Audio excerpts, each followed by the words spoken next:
Entonces, tal vez hablemos de mecánica celeste como tal.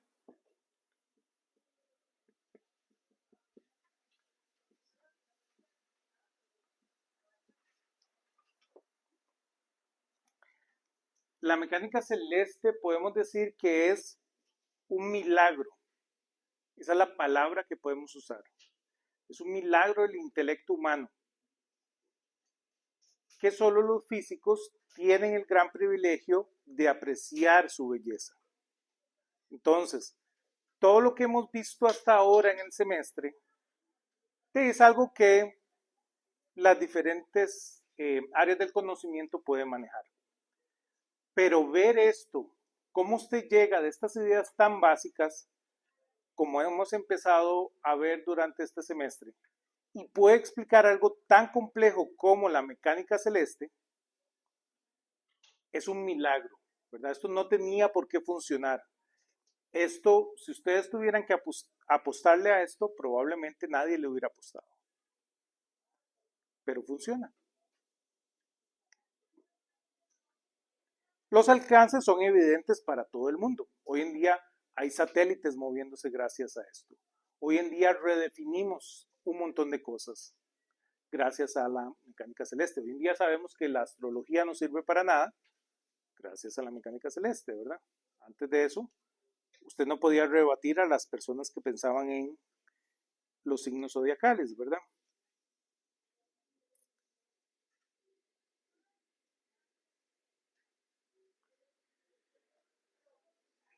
Muchos libros de texto quieren ver a la mecánica celeste como un logro de la teoría de Newton.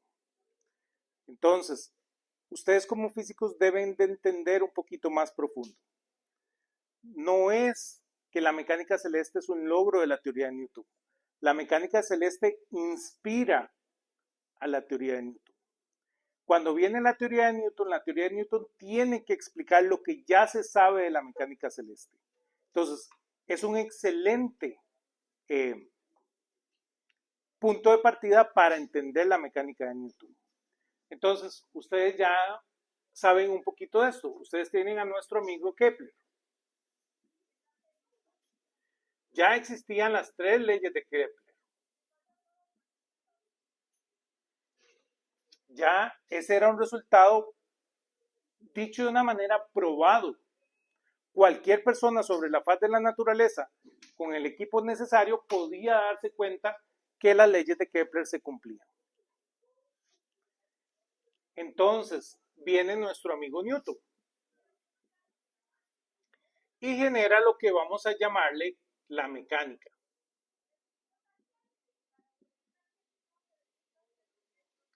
Entonces, este nuevo conocimiento que es la mecánica debe ser capaz de explicar estas tres leyes.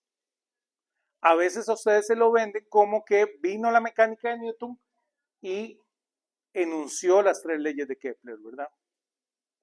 Pero no, la mecánica de Newton tenía la obligación de poder explicar las tres leyes de Kepler. Si no, nadie le hubiera tomado en serio. Les he contado que de por sí la mecánica de Newton no fue tomada en serio por mucho tiempo. Pero era un requisito fundamental poder entender esto para que tuviera un poquito de validez la teoría de Newton. Este resultado de Kepler es de 1619. Nuestro amigo Johannes Kepler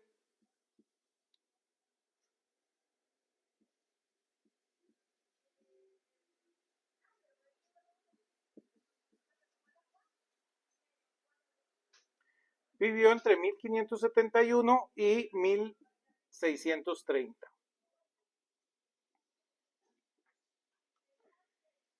Y él realmente no es un físico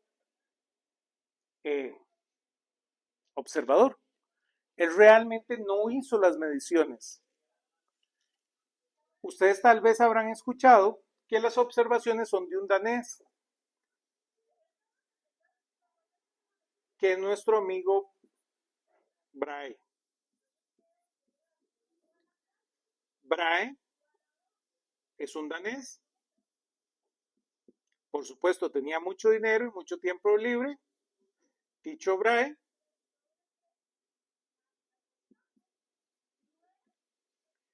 que él vivió entre 1546 hasta 1601.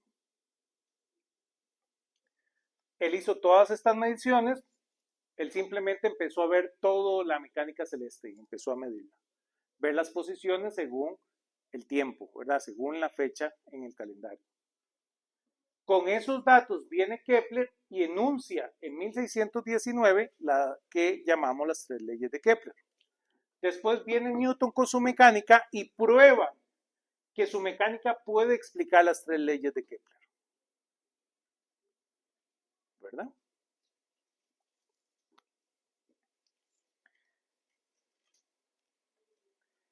Para todo efecto práctico, la física no existe en este momento.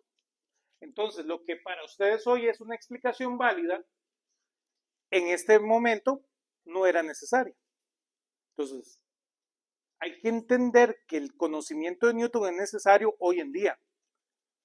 Para la época no era un conocimiento necesario, porque ahí estaban las tres leyes de Kepler, todo el mundo podía ver al cielo y ver que se probaba.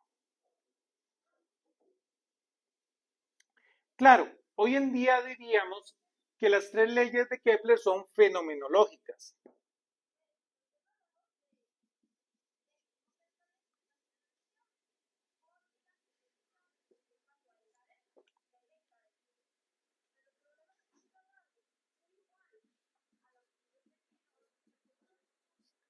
Ese es el nombre técnico que le diríamos hoy en día.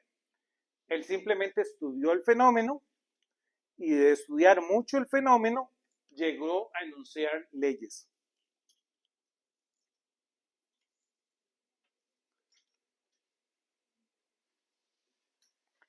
Dicho de otra manera, son obtenidas a partir de la experiencia.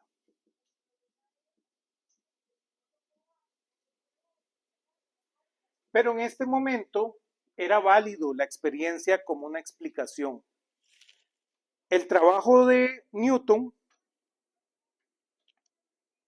realmente es un formalismo teórico.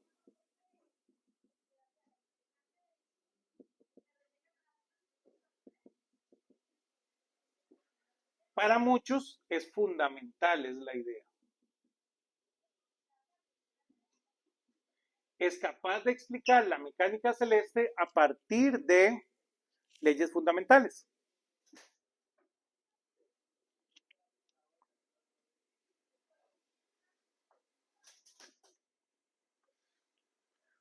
¿Alguna pregunta hasta acá? ¿Cuáles son las tres leyes de Kepler? Tal vez eso es interesante. La primera ley de Kepler dice que los planetas se mueven en órbitas elípticas.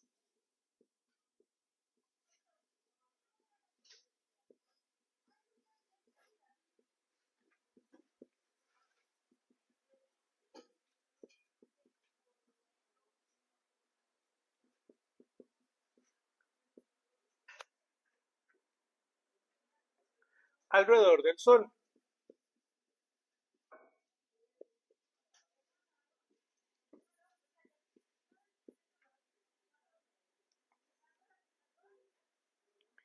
Y este se encuentra en un foco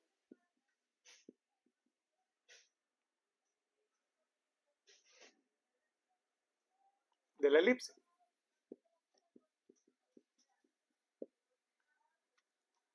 Esa es la primera ley. La segunda ley dice que el vector posición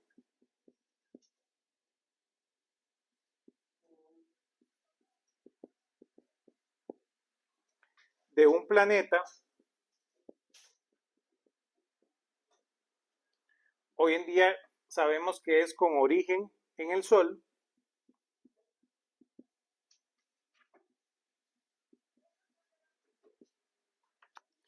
barre áreas iguales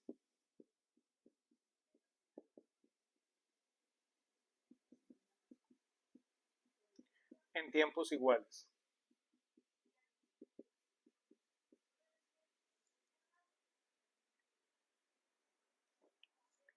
Y la tercera, que es la más famosa, el cubo de la distancia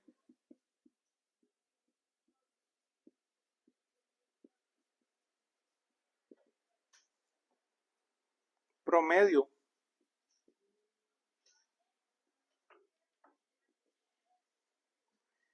de un planeta al Sol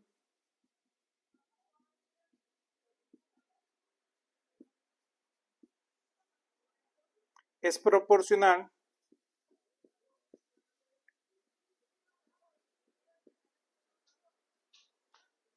al cuadrado de su periodo.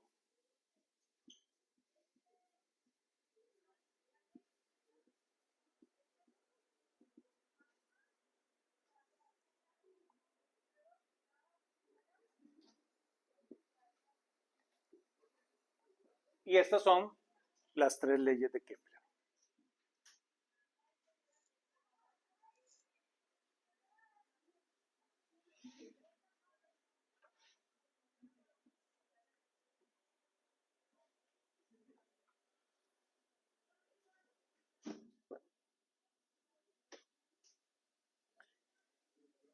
Entonces, claramente, a partir de estas leyes es que Newton parte de aquí para poder construir su mecánica. Entonces, este es un problema en tiempos de Newton. Porque usted necesita una mejor explicación que solo la experiencia. Entonces, estas leyes cualquier persona puede ver que se cumplan. Entonces, la idea es que debe haber algo más fundamental detrás de esas leyes. ¿Qué necesitamos entender? Claramente, se puede ver cómo Newton lo que hace es unificar las ideas de movimiento, ¿verdad? Entonces, la manzana cayendo del árbol, él está unificando eso con el movimiento de los cuerpos celestes.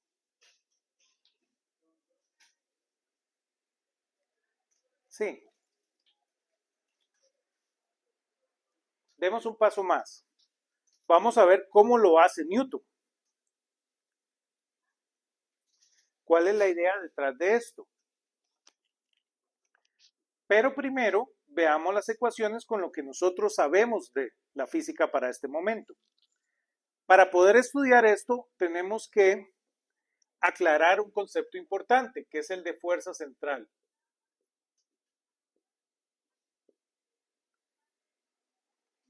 Y vamos a ver cómo lo que llamábamos mecánica celeste es realmente una idea de fuerza central.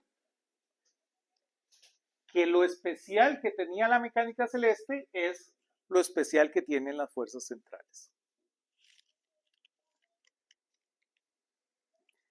Una fuerza central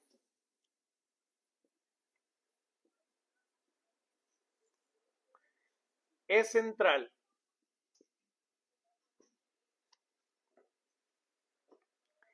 si se encuentra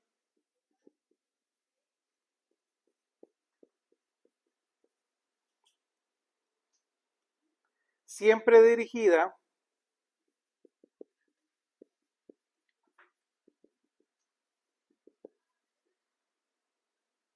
a un punto fijo.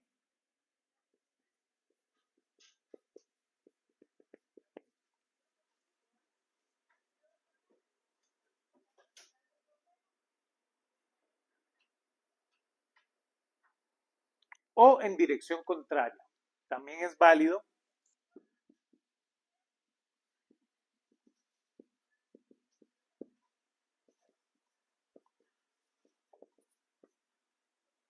Y el mejor ejemplo de una fuerza central es la fuerza de gravedad.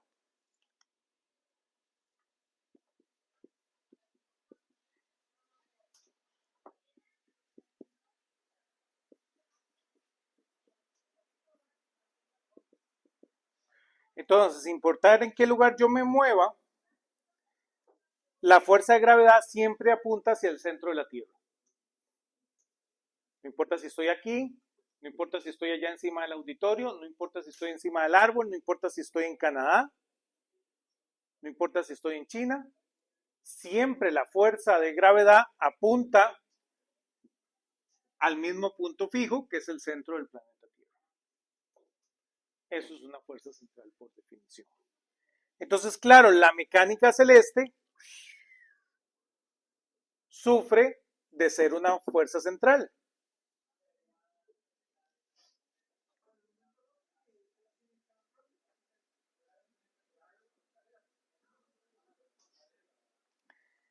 En una fuerza central ocurre que L será constante.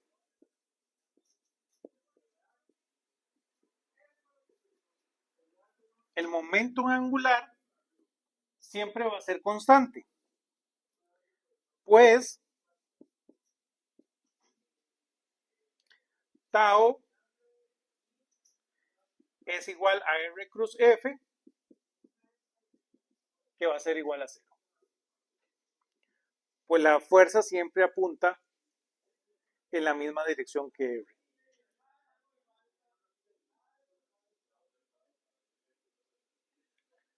¿Todos conmigo?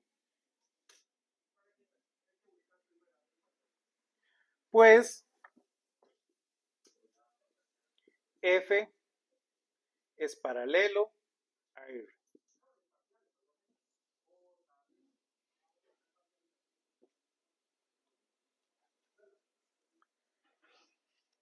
Y esto es muy interesante, ¿verdad? Porque esto, ustedes dirán, bueno, ¿y esto de qué sirve? Ah, ya esto lo aprendimos. Esto es una restricción. Entonces, este problema solo tiene dos coordenadas. ¿Lo ven? Es un problema de 2 grados de libertad.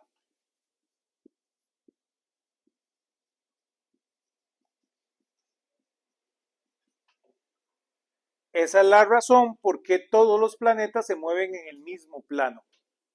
¿Lo ven? Esto es un milagro con la palabra que iniciamos la clase. ¿Lo ven? Algo tan sencillo como esto obliga a que todos los planetas del sistema solar se muevan todos en el mismo plano. Usted puede creerse ahí un gran Saturno, ¿verdad? Con todos sus anillos, todos sus lujos, pero tiene que moverse en el mismo plano. ¿Lo ven?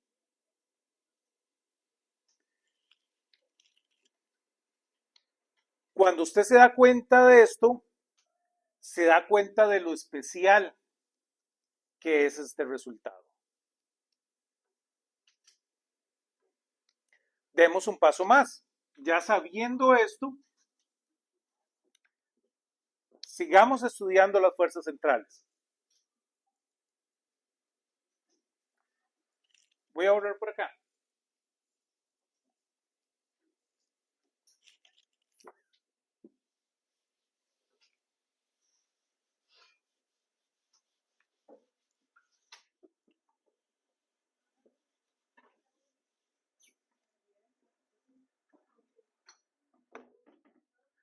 Como tenemos dos coordenadas, podemos usar polares.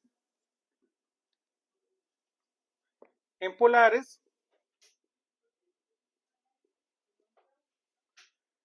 tenemos R y Barfield.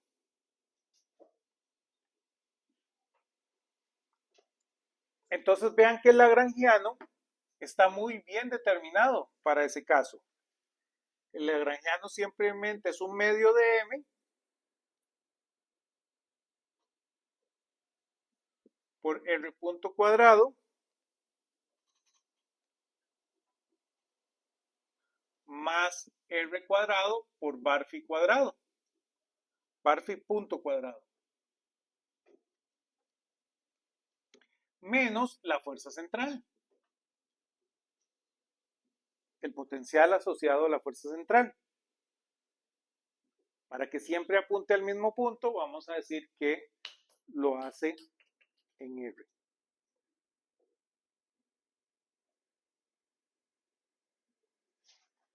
Y rápidamente podemos aplicar aquí Euler-Lagrange.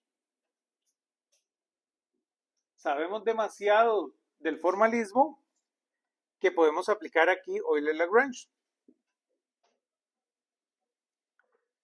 Vean que la derivada parcial de L con respecto a Barphy debe ser igual entonces a la derivada total de la derivada parcial de L con respecto a Barphy punto. Vean que esto lo que implica es que la derivada temporal de m r cuadrado Barphy punto sea igual a 0.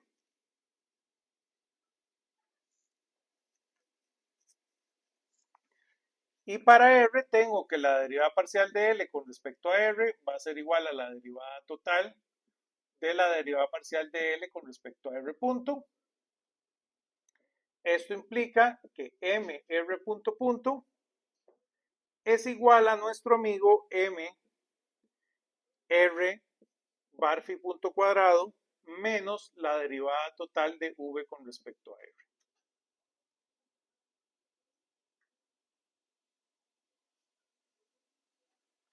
Pero este resultado nos asegura que m r cuadrado Barphy punto es una constante. Y no es cualquier constante. Ya ustedes pueden imaginar. Ya lo acabábamos de decir aquí, ¿verdad? Realmente, esto implica que mr cuadrado Barphy punto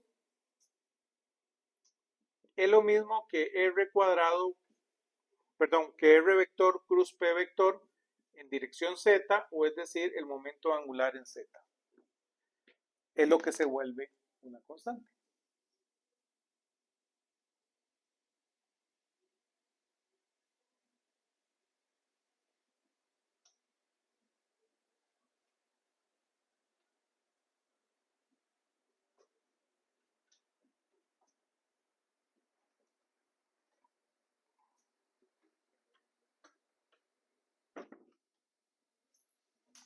Visto de esta manera, podemos reescribir esta ecuación.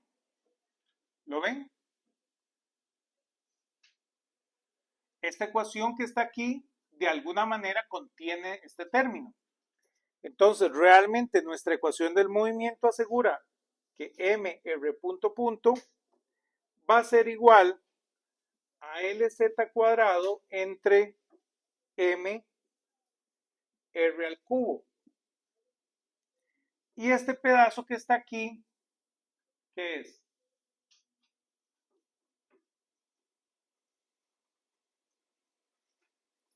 Esa es exactamente la fuerza central.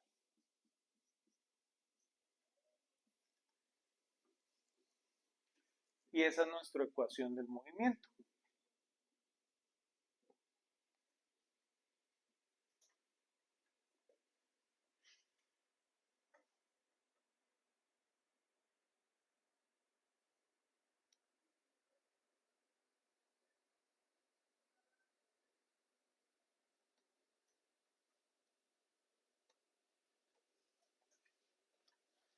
Preguntas hasta acá.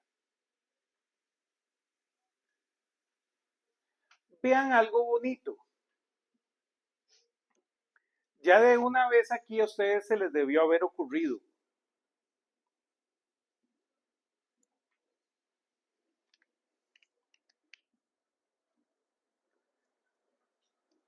De alguna manera, esta constante aquí tiene una interpretación geométrica.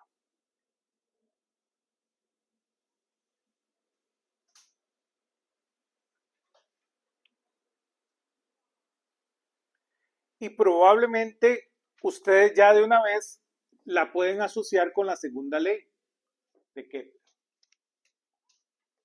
¿Lo ven? Ya ustedes como físicos, eso les responde. De las tres leyes de Kepler, la única que habla de una constante es esta. Hay cosas que son iguales, ¿lo ven? no cambia en el tiempo. Entonces, este resultado realmente es el que explica la existencia de la segunda ley de Kepler. Dicho de una manera más formal, Kepler lo que realmente está detectando en la segunda ley es que el momento angular perpendicular al plano de movimiento se conserva. Claro que Kepler no tiene la jerga para explicar eso y llega a este resultado. Este resultado es una consecuencia de esta conservación. Veámoslo. Para eso vinimos acá. Voy a borrar por allá.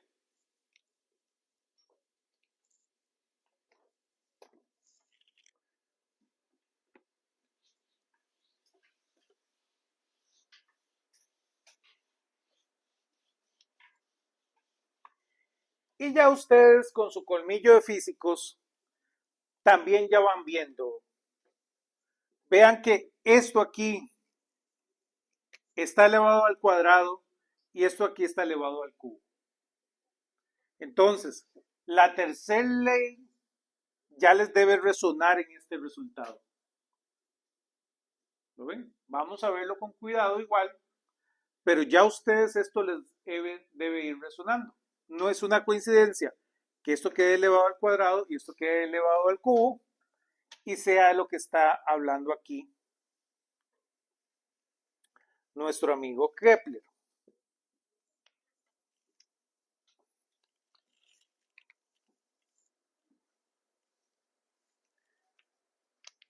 Veamos el movimiento real en una fuerza central. Pensemos que tenemos ahí un movimiento de esa manera. Tal vez el pilot me falló. Hay un movimiento. Como este movimiento asegura que es debido a una fuerza central, vamos a tener aquí el punto único. Entonces, si yo estudio este vector, el vector posición y el vector posición acá. Entonces, esto va a ser el vector posición para T1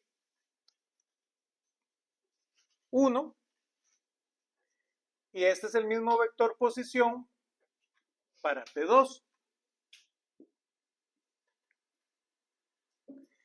Esto que ocurre aquí es un diferencial de ángulo.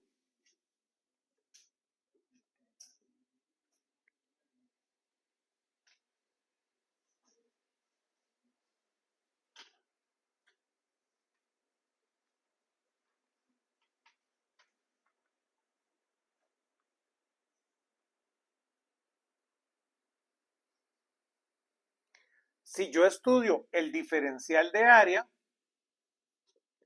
vean que el diferencial de área no va a ser más que un medio de R cuadrado por D Barfi.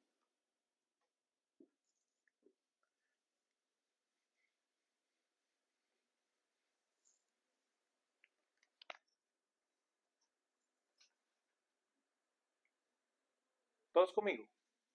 Ese es el área.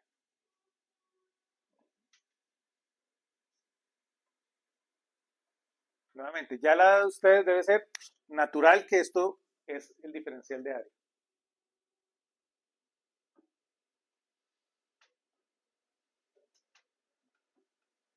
Esto es un triángulo, base por altura dividido entre 2.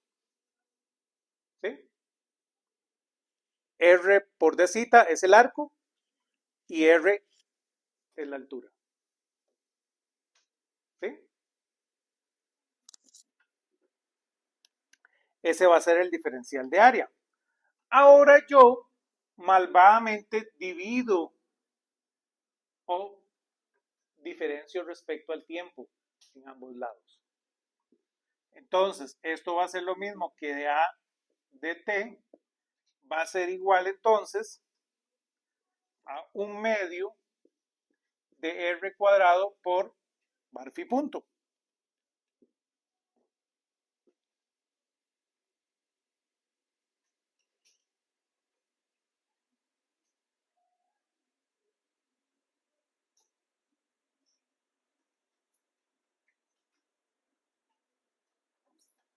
Pero claro, ya esto aquí lo tienen, r cuadrado bar phi punto.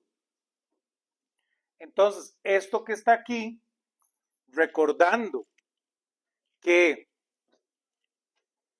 mr cuadrado bar phi punto es una constante que la llamamos LZ,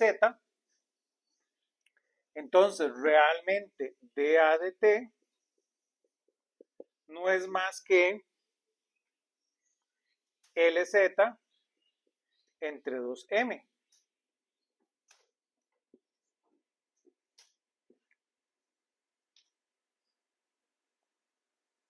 Es decir, el área es una constante temporal.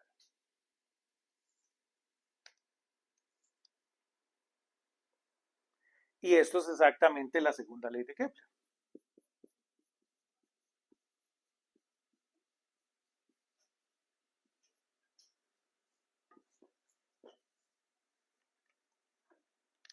El vector posición barre áreas iguales en tiempos iguales. Es decir, el diferencial de área, perdón, la tasa de cambio del área en el tiempo es una constante. Y con eso, Newton demuestra la segunda ley de Kepler.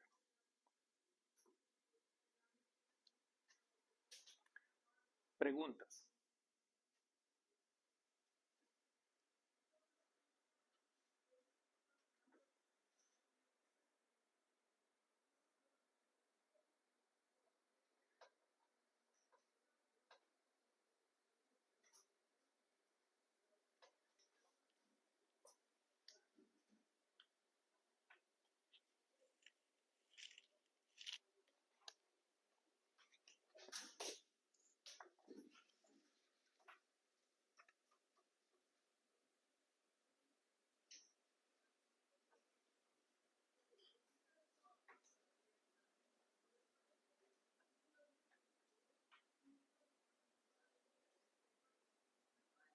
Ahora podemos ver esto cómo lo hizo Newton.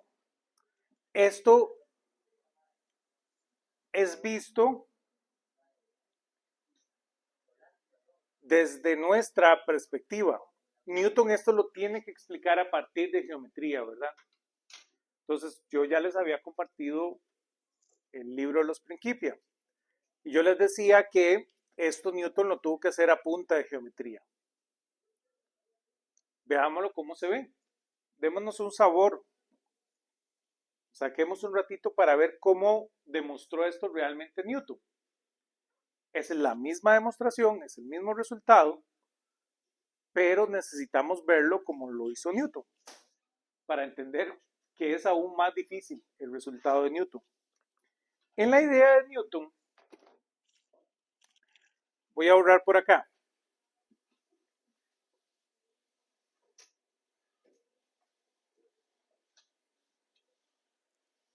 Esto hay que verlo geométricamente.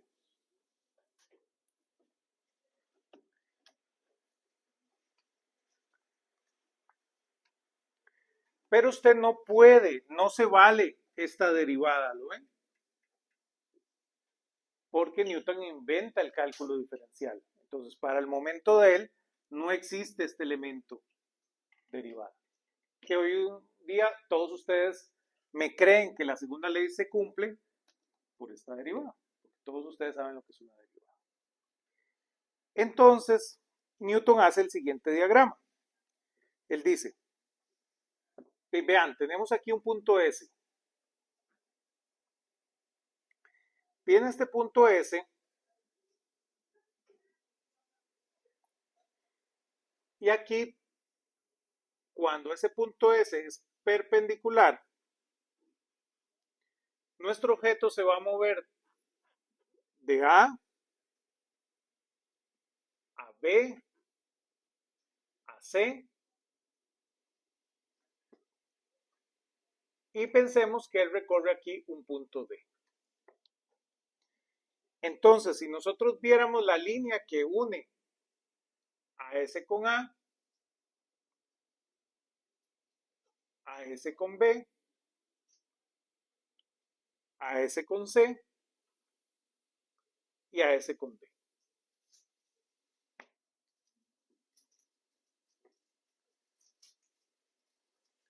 Vamos a decir que CD es el cambio de dirección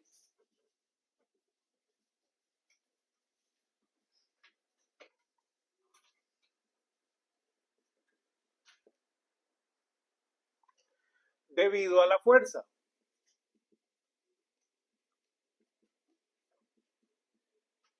¿Se acuerdan? Usted se mantiene moviendo en la misma línea recta si no hay una fuerza presente. Llega el momento C, aparece una fuerza. Esa es una fuerza central. Siempre apunta hacia S. ¿Sí?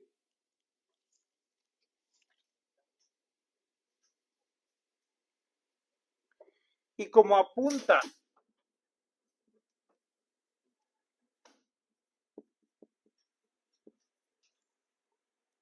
a la misma dirección,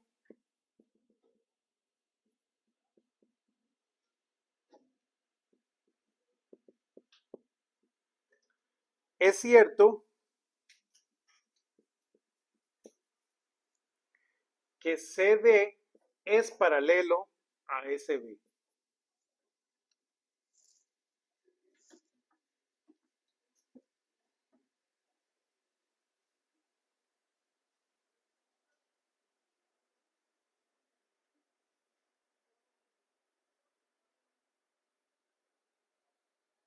¿Verdad? Porque apuntan en la misma dirección.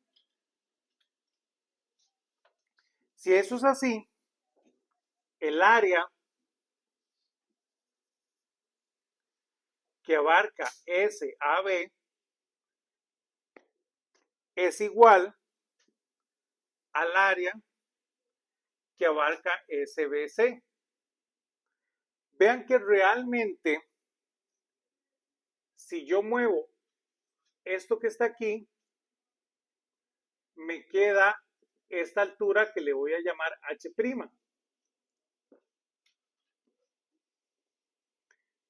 Y a esta altura aquí le llamo H.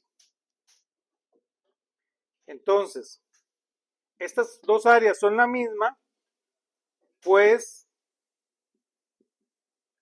la H es igual.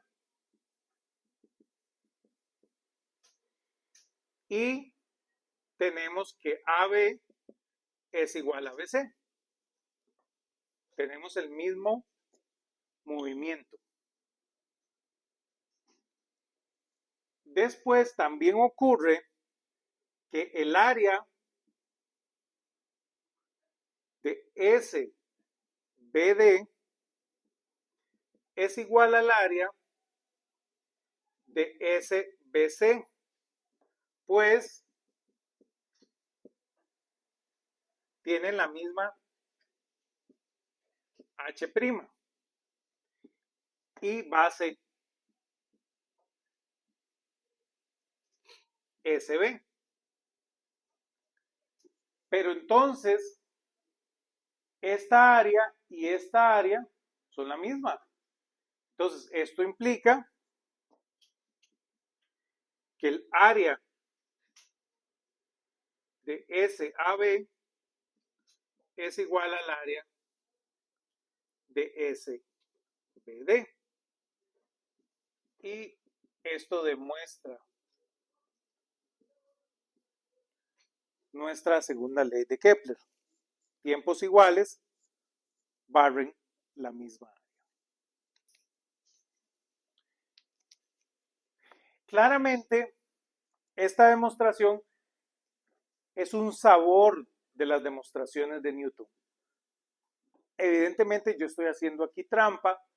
Esta es la demostración más sencilla de todas las demostraciones que hizo Newton. Es la más fácil de agarrar.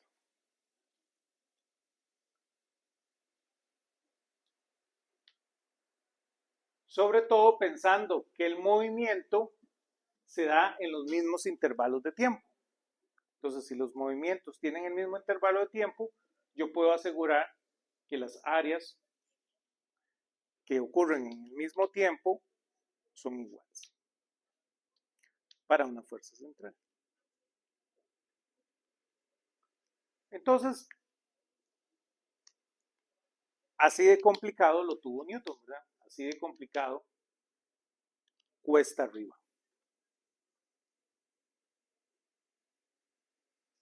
Todavía estamos a la mitad del camino. Necesitamos todavía probar la ley 1, la ley 3.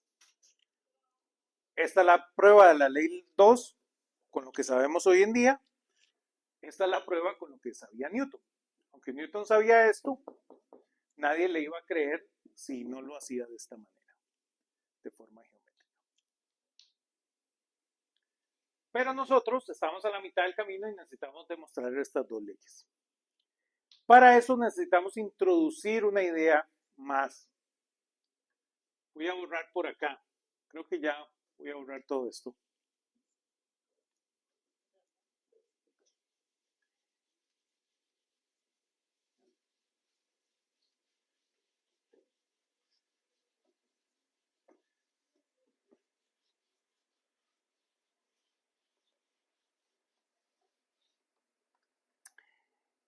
Necesito introducir el concepto de dos cuerpos.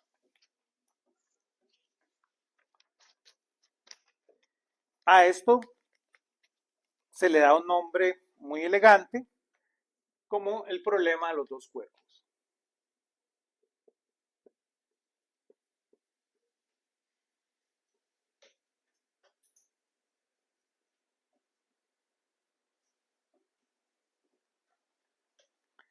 Ustedes saben, ya ustedes lo han escuchado, el problema de dos cuerpos tiene solución, el problema de tres cuerpos no tiene solución.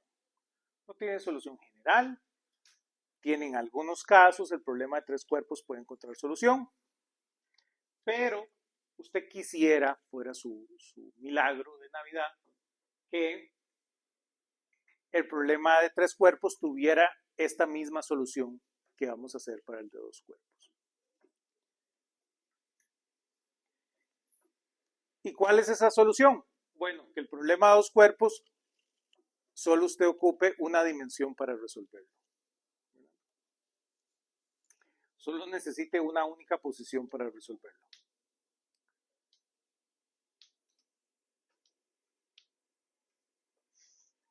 Lo que hemos trabajado hasta ahora se refiere a una partícula en un potencial central. Pero en el caso gravitacional implica un planeta girando alrededor del Sol. ¿Sí? Tenemos un planeta girando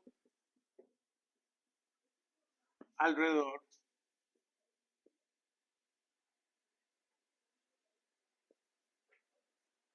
del Sol. Hoy en día ustedes saben que hay lenguaje más técnico. Usted habla de un satélite y el cuerpo celeste. En este tiempo hablamos del planeta girando alrededor del Sol, donde el planeta sería el satélite y el cuerpo celeste sería el Sol. Pero para seguir bajo esa tradición podemos decir un planeta girando alrededor del Sol.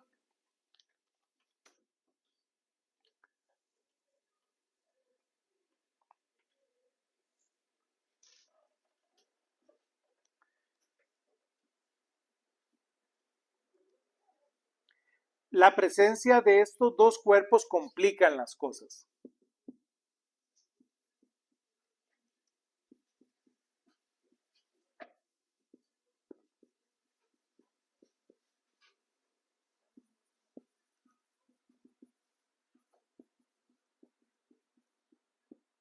Porque en el caso anterior podíamos decir que era esta misma situación, pero pensando en que teníamos a un Sol totalmente inmóvil de masa infinita.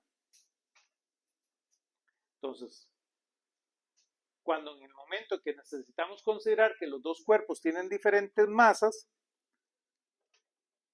las cosas se nos complican.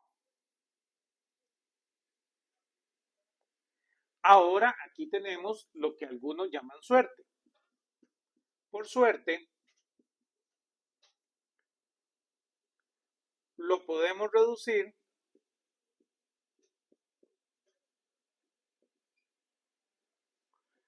al de un solo cuerpo.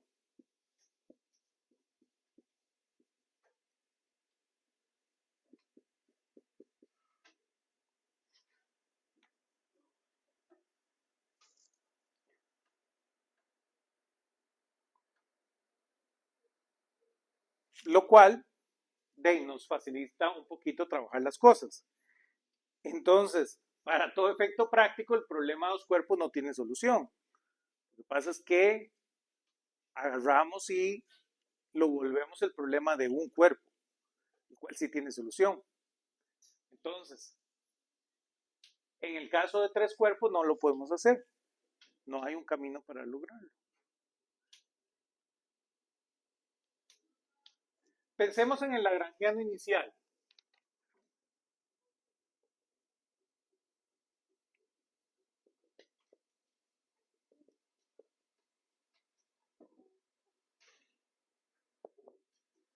Nuestro lagrangiano inicial va a ser L igual a un medio de M1 R1 punto cuadrado más M2 R2 punto cuadrado menos un potencial que depende de R1 y de R2.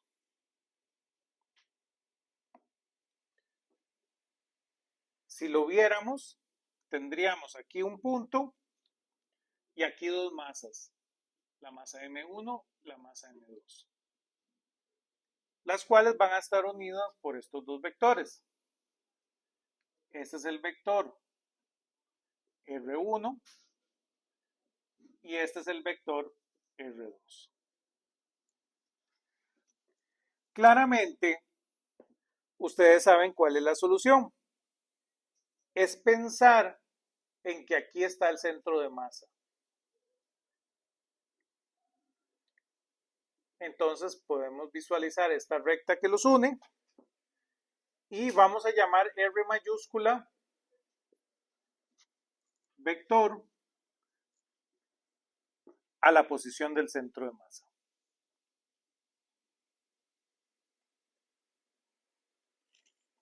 Escogemos R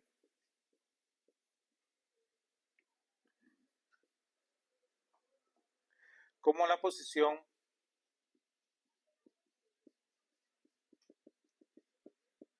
del centro de masa.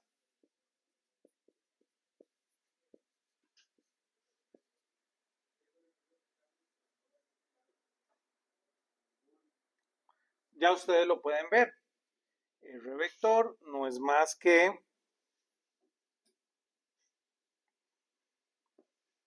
M1 R1 vector más M2 R2 vector dividido entre M1 más M2.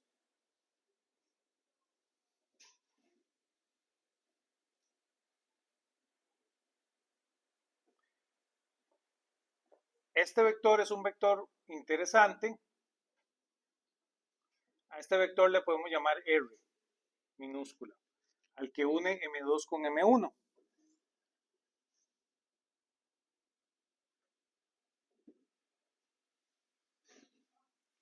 Entonces, el vector R minúscula es simplemente R2, perdón, R1 menos R2.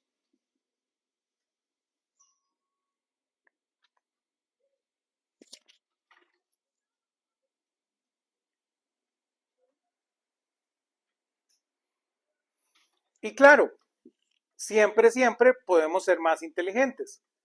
Siempre existe un sistema de coordenadas donde R vector sea igual a 0.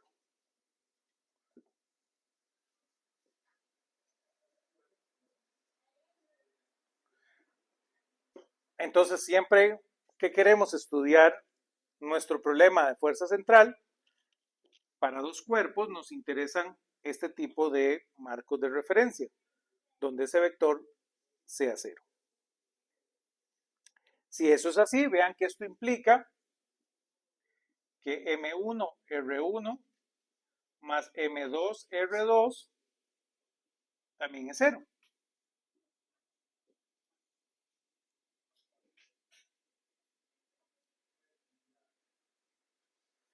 Con ese resultado,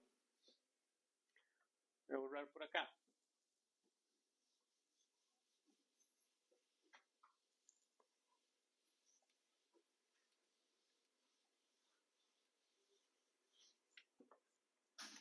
Vean que con ese resultado, yo sé que R1 vector va a ser igual entonces a M2 por R vector dividido entre M1 más M2. Y que R2 vector es igual a menos M1 R vector dividido entre M1 más M2. Entonces, las dos posiciones están dadas a partir de un único vector. Bajo eso, nuestro lagrangiano realmente se va a ver como un medio de mu por R punto al cuadrado menos VR. Y este se vuelve el lagrangiano del problema de dos cuerpos. Tomando en cuenta que mu es M1 por M2 entre M1 más M2 y ustedes a esto le llaman masa reducida.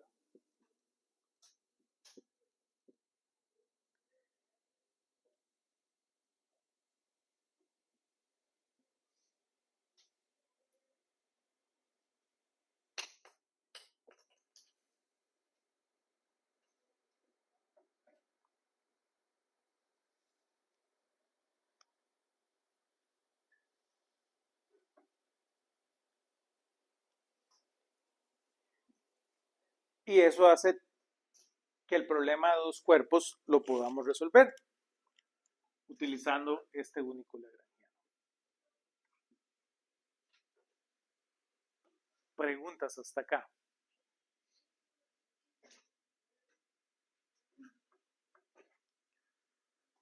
En nuestro caso en particular, en la búsqueda de demostrar las leyes de Kepler, uno de los cuerpos es el planeta y el otro el Sol.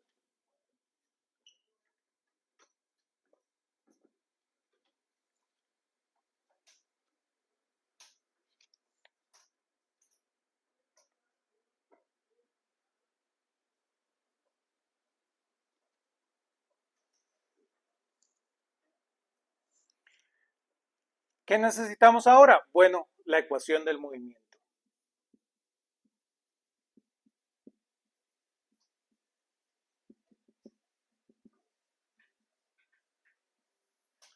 Ya tenemos el lagrangiano. Ahora encontremos la ecuación del movimiento. Vean que vamos en orden. Demostremos la primera ley de Kepler. Entonces, veamos la ecuación del movimiento y demostremos que son elípticas las trayectorias. Démonos a esa tarea.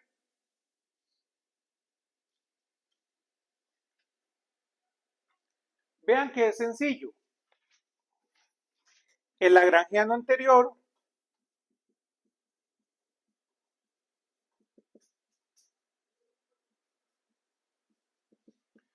es idéntico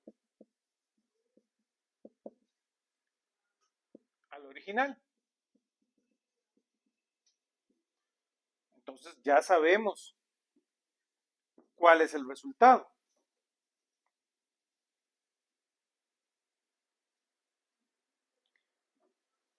La ecuación del movimiento. Entonces, para encontrar la primera ley de Kepler, encontremos cómo es R en función de t.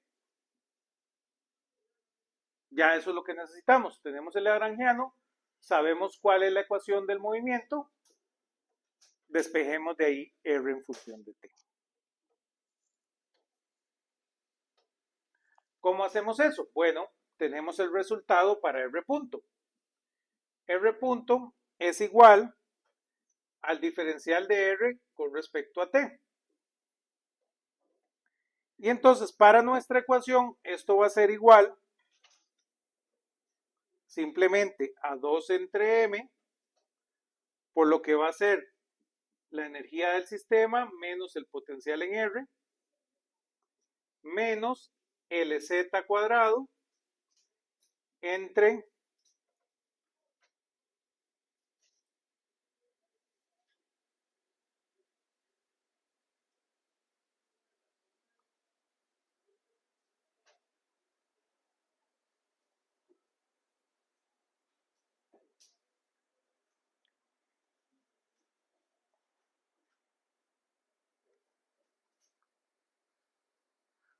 ¿entre qué?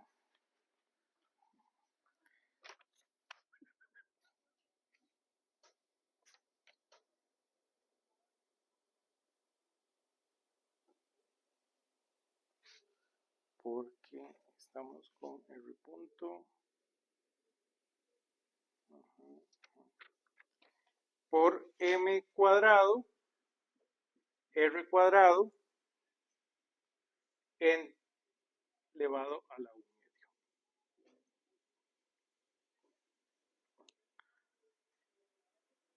De este resultado, si integramos, podemos tener R de T.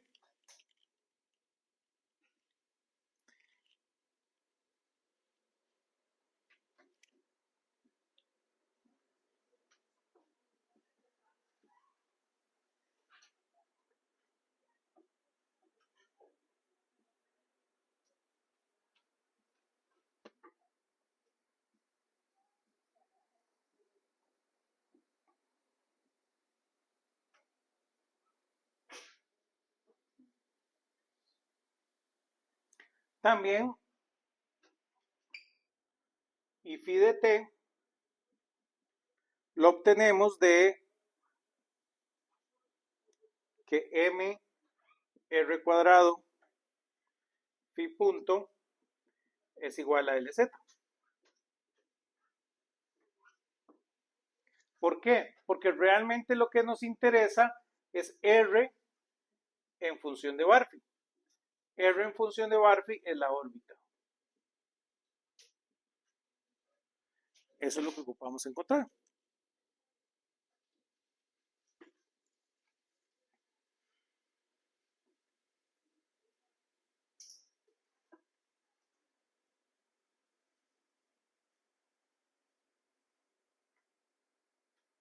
Eso no es nada extraño. Voy a borrar por acá.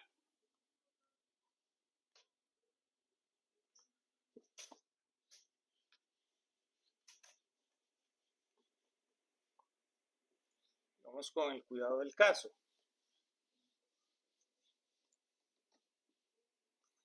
Vean que R punto es igual a dr de t, que es lo mismo que dr de t por d Barphy de Barphy, y esto es lo mismo que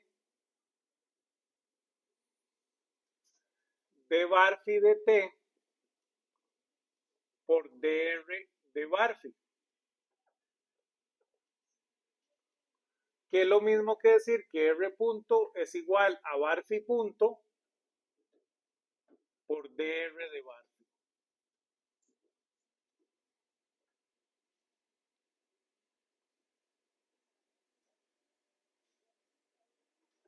Pero Barphy punto yo lo tengo acá. Entonces, esto es lo mismo que LZ entre MR cuadrado. Dr de Barphy.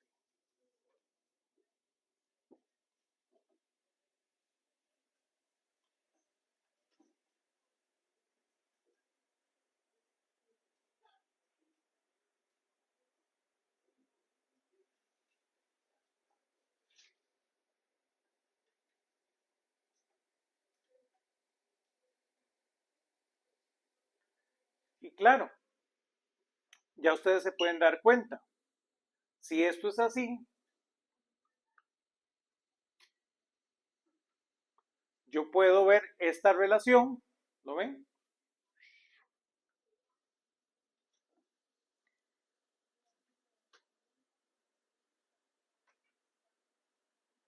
Y sustituirla acá. Entonces yo voy a tener realmente algo muy bonito,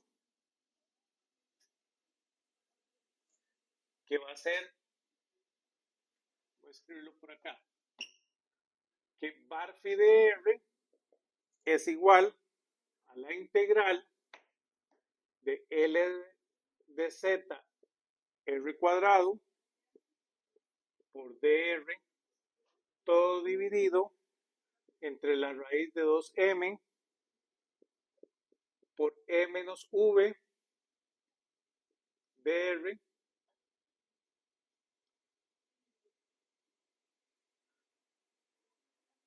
menos Lz al cuadrado por r a la menos 2, todo entre raíz.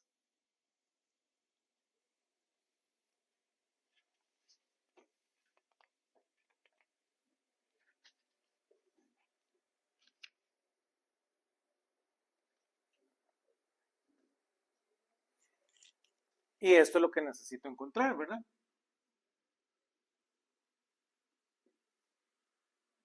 Ahí, por supuesto, necesitamos usar nuestras grandes habilidades matemáticas.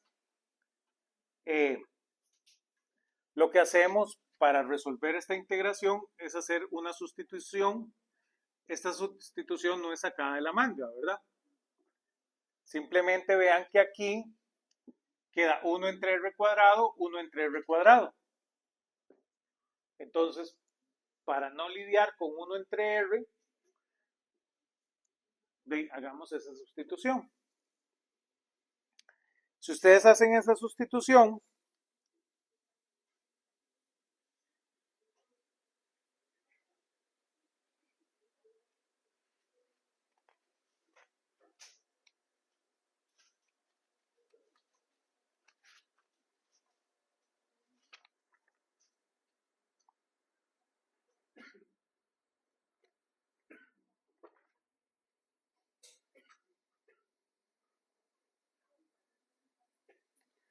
vamos a ver cómo nuestra ecuación luce realmente como la derivada de u con respecto a bar phi cuadrado más u igual a menos m entre Lz cuadrado por 1 entre u cuadrado por la fuerza evaluado en u a la menos 1.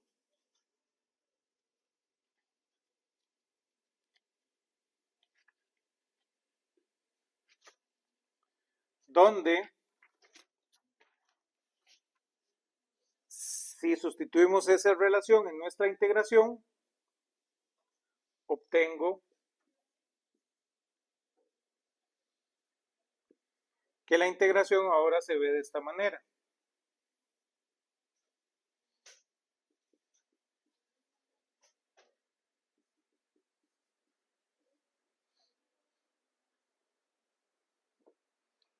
Este es menos 2. Menos 2ma de Lz a la menos 2 por u a la menos n menos 1 menos u al cuadrado. Raíz. Donde estamos haciendo que nuestro potencial sea igual a la r de n más 1 para resolver ese problema.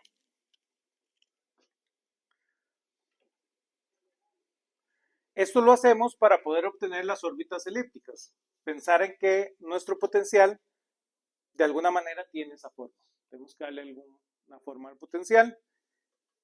Hacemos esto, nosotros sabemos cómo es el potencial, pero la idea es que si usted no sabe cómo es el potencial, pensemos en un potencial totalmente general. Pensemos en un potencial de esa forma. Si Si ustedes toman ese potencial y resuelven esa relación que está ahí, voy a borrar por acá.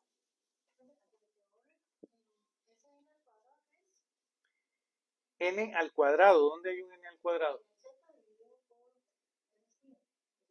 Esto es una M de masa. Sí, es la masa.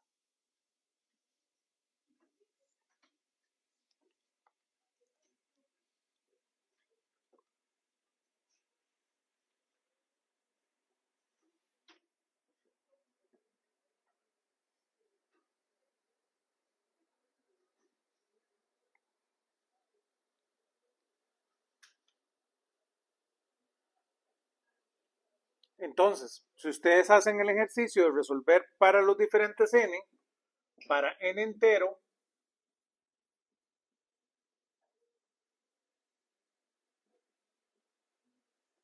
¿qué ocurre?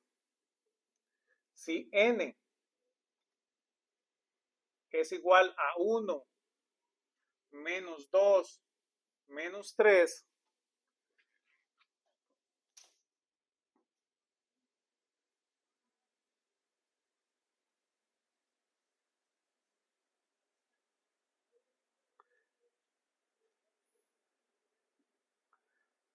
las soluciones son en funciones trigonométricas.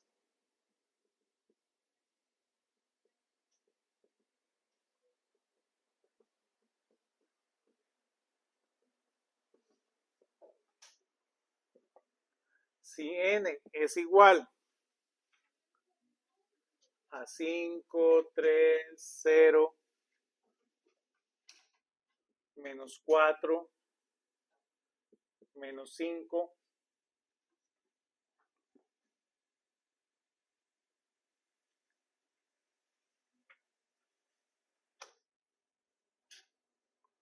menos 7, esto dan funciones elípticas.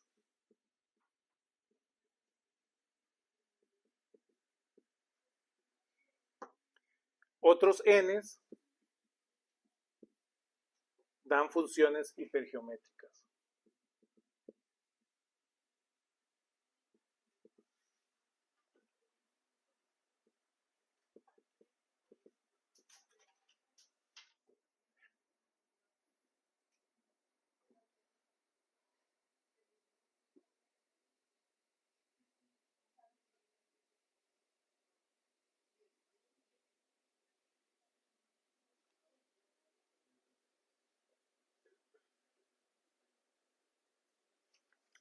Y eso es un poquito de lo que sabemos.